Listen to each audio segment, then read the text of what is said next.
Voy a hablar de un tema que es bastante complejo porque a pesar de que han pasado pocos años, han pasado muchas cosas en este tiempo, ¿ya? Y me ha tocado el privilegio de ser parte de la historia, podríamos decir, porque participé desde las unidades de cuidados intensivos hasta este momento que estoy en la universidad, pero estoy también en los cuidados domiciliarios. Así que voy a hacer en este corto tiempo un quizás resumen, digamos, de qué es lo que ha sucedido con la hospitalización domiciliaria.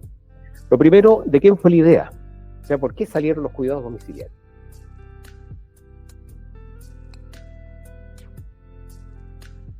A alguien se le tiene que haber ocurrido. O sea, ¿cómo esto tan extraño de llevar a los pacientes al domicilio? Y para eso es importante contextualizar qué es lo que pasaba en los 90, más o menos en la década del 90, desde el 85 a los 96 más o menos, teníamos pacientes de alta complejidad, pero en condiciones estables, conectados a ventilación mecánica por periodos extensos de tiempo. ¿Qué es lo que sucedió? Que empezamos a hacer mejor las cosas. Vino toda la revolución tecnológica.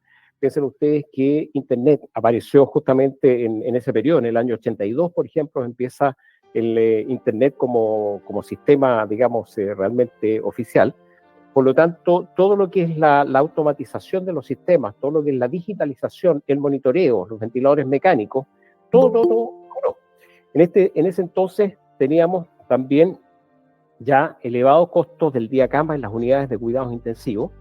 Los objetivos de la ventilación mecánica no consideraban el retiro de la mayoría de estos pacientes, porque no se cumplían requerimientos mínimos. O sea, los pacientes decían, bueno, saquémoslo del ventilador mecánico, pero ¿cómo lo vamos a sacar del ventilador mecánico si tiene una vía aérea, por ejemplo, que se colapsa? Y tenemos que seguirlo manteniendo en ventilación mecánica. También todos estos días, semanas, meses del paciente en ventilación mecánica significa disociación de la familia. O sea, la mamá tenía que ir todos los días a ver a su hijo. Si no iba la mamá, iba el papá. La mamá y el papá trabajaban. Entonces, ¿cómo trabajo? Y estoy con mi hijo en el hospital y está en la UCI. Entonces había todo un tema y tengo más hijos, además, y tienen que ir al colegio. Todo un tema familiar que era muy, muy potente. Y el bloqueo de camas críticas que afectaba a los pacientes en las UCI. Ahí teníamos gran presión de los cirujanos. Oye, pero necesito una cama, porque se están atrasando la cirugía, qué sé yo, y este paciente que está acá. Y la complejidad del paciente tampoco permitía pasarlos a unidades de cuidados intermedios, que tampoco estaban preparadas como para recibir este tipo de pacientes. Este es un poco una foto artística de la tecnología. Es una tecnología bastante más avanzada de los 2000 ya, los equipos de oxionítico. Esto corresponde a una foto artística, digamos, de lo que sería un transporte de un paciente en avión, con oxionítico, con ventilación mecánica, como de alta complejidad. Pero aquí quiero simplemente representar lo que es, en el fondo, la gran cantidad de tecnología que teníamos asociado al manejo de estos pacientes. Esta es una foto de un paciente traqueostomizado, que fueron los pacientes que empezamos a tener. Muchos pacientes en donde se producía malacia de la vía aérea por mucho tiempo, el tubo endotraqueal puesto en la vía aérea, y esta vía aérea que se colapsaba y que no se lograba mantener sin la ayuda de una traqueotomía. Entonces eso hacía que se eternizaran también los pacientes. La situación de las UCI pediátricas también significaba cosas que ya no se ven. Ventiladores mecánicos muy antiguos, de segunda y tercera generación, significa que no tienen nada de electrónica avanzada, nada de sistemas integrados, nada de pantallas touch, eran máquinas esencialmente mecánicas. Los circuitos, fíjense ustedes, usamos circuitos reesterilizables, algo impensable para la época de ahora que usamos todo desechable. La generación de cuentas eran impagables e incobrables, porque eran cuentas de millones de pesos. El paciente cómo lo pagaba, ¿ya? Estamos hablando de 400 millones de pesos, 500 millones de pesos, es una casa muy cara, ¿ya? Entonces imagínense ustedes estar sometidos a eso. El desarrollo también de los sistemas de salud privados se dio por esa época. Se empezaron a fortalecer los sistemas de salud privados, el sistema de ISAPRE, las clínicas empezaron a crecer también. Todo ese mundo de la salud privada empezó a aumentar, y empiezan la emergencia de proveedores externos para todo tipo de sistemas. Yo trabajaba en el hospital de la Universidad Católica, y de ahí salió la idea de externalizar los servicios de terapia ventilatoria. ¿ya? Y en base a esa externalización de servicios también nos pidieron después que participáramos en el manejo de los pacientes en domicilio. Y había en ese momento una ausencia de la cobertura domiciliaria. Entonces, se hace una propuesta, dice, bueno, ¿qué hacemos con estos pacientes? Llevémoslos a la casa, pero ¿cómo los manejamos? Y ahí la primera propuesta fue tener un plan de hospitalización domiciliaria dependiente de la institución de origen del paciente. Entonces el hospital de la Universidad Católica dijo, nosotros nos hacemos cargo de este paciente con nuestras enfermeras, con nuestras TENS, los médicos van a ir una vez por semana a visitarlo, ya íbamos viendo cómo lo hacemos con los insumos, qué sé yo, fue un plan ahí armado en el camino, en donde las ventajas era que se mantenía el contacto con el paciente, el conocimiento de toda la evolución clínica era parte de lo que se contaba como información, así que muchas veces desde el nacimiento del paciente, digamos, se tenía la historia. El equipo clínico obviamente estaba familiarizado con el manejo del paciente y la familia tenía plena confianza en este equipo clínico, que era el mismo que lo había manejado en el hospital o en la clínica, lo estaba manejando ahora en la casa. Las desventajas: aumento de costo para el hospital. ¿Quién paga las sondas? ¿Quién paga los circuitos del ventilador mecánico? ¿Quién paga los equipos? ¿De dónde sacamos los equipos? No es que, a ver, veamos un equipo que no estamos ocupando en la UCI, entonces ahí llevémoslo para allá, pero no es el mejor equipo. Dificultades logísticas. Imagínense si hay dificultades ahora para cubrir los turnos. No, es que ahora hay que hacer un turno donde Pepito, y un turno de 24 horas, no es que hay que hacer una visita a enfermería, no es que hay que hacer la kinesiterapia. O sea, una tremenda dificultad. Un cambio de perfil del paciente. Ahora ya no era el paciente que estaba en la clínica, el paciente institucionalizado, sino que era un paciente que estaba en su casa, en su pieza, con su papá, con su mamá, con sus juguetes. Era otro paciente, era completamente diferente. Y una cosa muy importante, el conflicto de responsabilidades, porque ¿de quién es la responsabilidad, del hospital o del papá? Es una gran pregunta que tenemos hasta ahora, ¿ya? Entonces, si pasa algo, ¿quién asume la responsabilidad? Entonces, si ustedes se fijan, todo eso se fue dando, digamos, como parte de la situación, y en base a eso apareció una opción de externalización de servicios a través de empresas privadas, en donde las ventajas, algunas de ellas están aquí descritas, son el desarrollo de empresas especializadas. Ya se organizaron empresas, ya vamos a hacer una empresa de home care, ya nos vamos a dedicar solamente a home care. Control de costos, porque tenían que tener costos bien acotados para decir, bueno, esto es lo que nos cuesta manejar a estos pacientes, porque tenían además mentalidad de empresa. Las responsabilidades estaban bien definidas. Aquí parte de nuestra responsabilidad, aquí termina.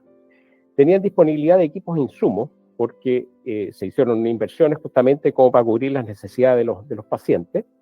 Una rápida respuesta también frente a emergencias u otros requerimientos. Imagínense que cuando estaban a cargo del hospital y había algún problema en la casa, oye, ¿sabes que están llamando de la casa de Juanito? Ah, pero ¿y quién puede ir? No, porque yo estoy en la UCI, no, yo estoy en intermedio, no, yo estoy saliente de turno y mis niños me están esperando para ir a la playa. Entonces, aquí el sistema externalizado permitió, digamos, dar respuesta rápida a todo esto, por lo tanto era mucho más ágil y flexible, y se incorpora a la familia al manejo del paciente. Entonces ya salgamos con el niño a la plaza, que participe en las fiestas familiares, le vamos a celebrar los cumpleaños, o sea, hay otro manejo. Desventaja: el control y gestión del cuidado con un enfoque diferente, un enfoque obviamente bastante más comercial que clínico, que es lo que se hacía en los hospitales.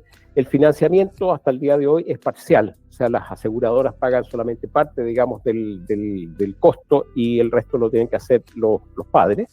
Hay una alta tasa de rotación de profesionales, no porque se quiera, sino que por una lógica.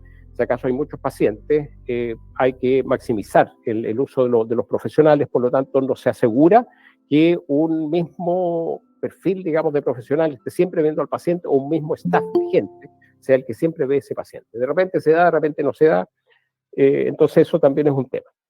Las eventuales malas prácticas de la empresa. Lamentablemente, cuando partió esto en los años 90, las ISAPRES se vieron enfrentadas a costos excesivos. Se les planteaba un presupuesto inicial y después ese presupuesto se iba inflando de forma artificial, ¿ya? Y eso, claro, es lamentable. Yo creo que eso también sirvió para distorsionar el sistema y que hubiera mayores barreras para el financiamiento, porque ahí obviamente las ISAPRES pusieron mayor control, digamos, médicos, fiscalizadores, enfermeras, fiscalizadoras, revisar exactamente qué es lo que efectivamente se gastaba, lo cual no es muy fácil. Aparece en el año 2006, ya avanzando en el tiempo, los programas gubernamentales, porque antes de esto todo era más bien esfuerzos privados, pero en los programas gubernamentales aparece el AMNI, que es ventilación, asistencia ventilatoria no invasiva. A través de todo Chile nos tocó participar. Ahí está, este es el grupo técnico que hizo la normativa, por ahí está mi nombre, como parte de los kinesiólogos que participamos en el desarrollo de esos programas, y que ahora son programas muy masivos, muy exitosos por lo demás, pero que tienen un perfil un poquitito diferente de lo que es la hospitalización domiciliaria como la concebimos nosotros. Ahora, se consolida entonces a partir ya de los 2000 el mercado, podríamos decir, de la hospitalización domiciliaria, donde hay nuevas empresas que empiezan a aparecer, profesionales que trabajaban en los hospitales, se dan cuenta que hay un mercado, digamos, que es interesante, que ellos pueden hacerse cargo y empiezan a generarse más cantidad de empresas. La adaptación interna, podríamos decir, de las aseguradoras, es decir, de las ISAPRES al escenario actual, se estructuran las ISAPRES con una sección para, en el fondo, controlar el cuidado domiciliario, visitas de las enfermeras de la ISAPRE, como para asegurarse que todo está funcionando bien. El trabajo conjunto entre aseguradoras y proveedores de servicio. Aquí se empiezan a dar convenios de trabajo entre las diferentes empresas y las ISAPRES. Entonces, la ISAPRE, digamos, que yo trabajo con esta empresa, que soy yo, son prestadores preferenciales, etc. El desarrollo del home care por parte de las ISAPRE. Las ISAPRE se les ocurre decir, bueno, ¿y por qué si lo están haciendo otros, por qué no lo podemos hacer nosotros?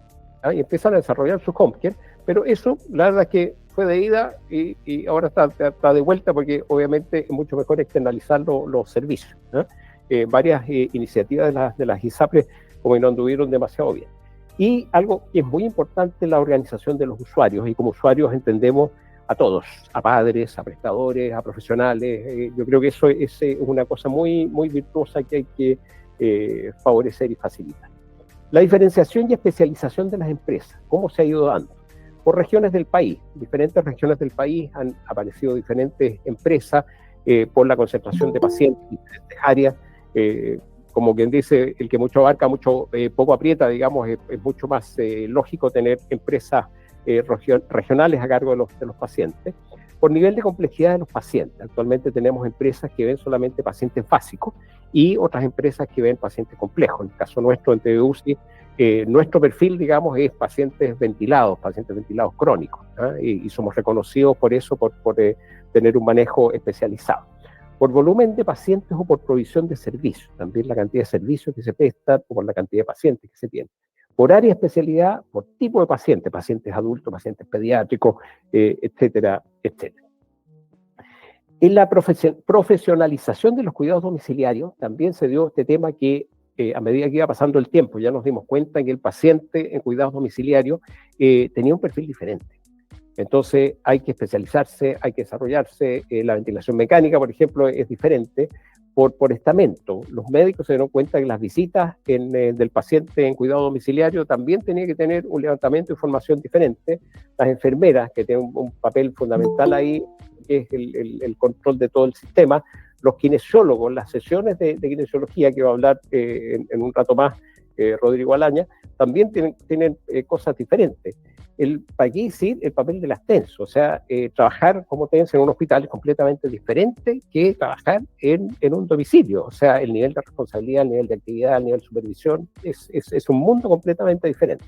Y aquí he tratado de mencionar todos los profesionales que trabajan, digamos, en hospitalización domiciliaria, que como les digo, se ha ido dando, digamos, un perfilamiento que es necesario, que es importante para poder ser realmente expertos y profesionales en el manejo de estos pacientes. Por áreas o ámbitos del cuidado también, el transporte. Imagínense tratar un paciente en cuidados domiciliarios. Hay toda una logística asociada, etcétera, etcétera. Y un papel fundamental de los padres y cuidadores, en donde ya los niveles de exigencia empiezan a ser mayores. O sea, el papá exige. O sea, es mi hijo, es mi hija, y yo exijo que los cuidados se den con un cierto nivel. La organización de los padres, yo creo que es tremendamente importante. Los padres se han organizado, hay asociaciones de padres ahora que están trabajando en conjunto para el mejor desarrollo del sistema, y eso apunta a la calidad de la atención, porque todo esto lleva a algo que es fundamental, que es el aseguramiento de la calidad. O sea, aquí tenemos que trabajar muy, muy fuerte en garantizar, digamos, que la calidad de nuestros cuidados es la más óptima. Finalmente, las proyecciones. ¿A dónde va esto? Yo creo que las proyecciones son tremendas. Es una invitación, digamos, a trabajar para el desarrollo del sistema. Algunas de las cosas que surgen como idea, por ejemplo, el telemonitoreo continuo. O sea, aquí hay que soñar. O sea, ¿qué tal si todos estos pacientes tuvieran un telemonitoreo que nos permitiera saber en todo momento qué es lo que está pasando? Y sí, qué es lo que estamos haciendo, ¿ya? El otro tema es el fortalecimiento de las asociaciones, del padre y las empresas. Ya los padres ya lo mencioné, las empresas, yo creo que también hay asociaciones ahora de empresas de home care, que también hay que trabajar en aspectos jurídicos, aspectos reglamentarios, aspectos de control de calidad. O sea, hay tanto que hacer, tanto que desarrollar, como para poder establecer, imagínense, un trabajo sinérgico entre las empresas. Que si acaso a mí me falló un profesional, oye, tenemos un profesional que nos cubra la necesidad, perfecto, ¿ya? Y hacemos un entrecruzamiento y fantástico, y todos ganan, ¿ya? Entonces aquí la competencia tiene que ser virtuosa y tiene que ser más bien sinérgica que en el fondo antagónico. Y finalmente, el tema de que está hablando todo el mundo, el uso de la inteligencia artificial. O sea, daba mucho la inteligencia artificial. A lo mejor el monitoreo lo podemos hacer con inteligencia artificial, la creación de los turnos, cierto jefa que podríamos hacerlo también con inteligencia artificial, o sea, las normas, hay muchas cosas que nos podría ayudar la tecnología.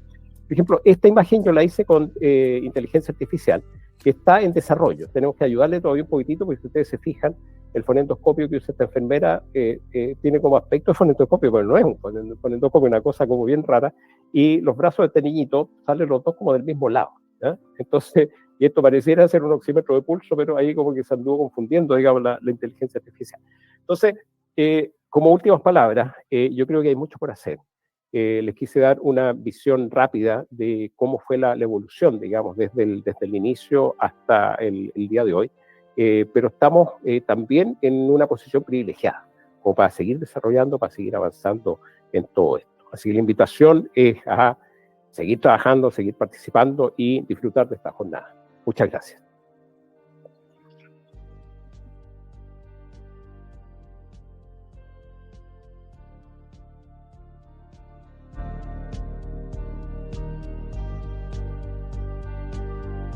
Muchas gracias, Juan Eduardo Romero, kinesiólogo, terapista respiratorio certificado, fundador de TVAUCI, coordinador de aseguramiento de la calidad en educación continua